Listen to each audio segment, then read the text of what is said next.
அந்த நிலையை கொண்டு வரணும். இன்னைக்கு ஊழல் செய்கிறோம், லஞ்சம் செய்கிறவங்க இது பண்ணுறதெல்லாம் அவமானமாக கருதுறது இல்லையே, அது ஒரு சமூக குற்றமாவோ அது இழிவாவோ கருதுறது இல்லை. யார் செய்யலை? உளவியலாக எல்லாருக்கும்னு இவங்க திருடுறாங்களே, நிறைய ஊழல் பண்ணிட்டாங்க, யாரப்பா செய்யலை? இவர் நிறைய லஞ்சம் வாங்கிட்டாரு, யார் வாங்கலை? அப்போ இது வந்து ஒரு தேசியமயமாக்கப்பட்ட ஒன்றாக இது மாறிடுச்சு.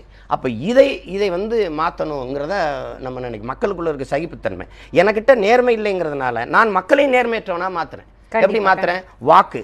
அந்த வாக்கை பெறுவதற்கு 1000, 500 அண்டா, குண்டா, ஆடு, மாடு, தோடு, தொங்கட்டான், பிரியாணி, குவாட்ரு எல்லாத்தையும் கொடுத்து அந்த வாக்கை பறிக்கிறேன். என்னை போலவே என் மக்களையும் நேர்மையற்றவனாக மாற்றினேன். இதுதான் பெரிய துரோகம். அப்போ அவன் வந்து என்ன பண்ணுறான்? நீ ஏன்டா ரோடை ஒழுங்காக போடலை அப்படின்னு சட்டையை பிடிச்சி கேட்க முடியாது.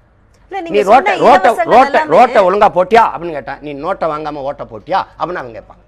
அப்படின்னா மக்கள் நேர்மையற்றவன் ஆயிடுறான். அதனால அவன் எந்த அநியாயத்தையும் சகிக்க தயாராயிடுறான். முதல்ல உளவியல் மாற்றம், அடிப்படையிலிருந்தே மாற்ற வேண்டியது இருக்குது ஒவ்வொருத்தனுக்குள்ளேயும்.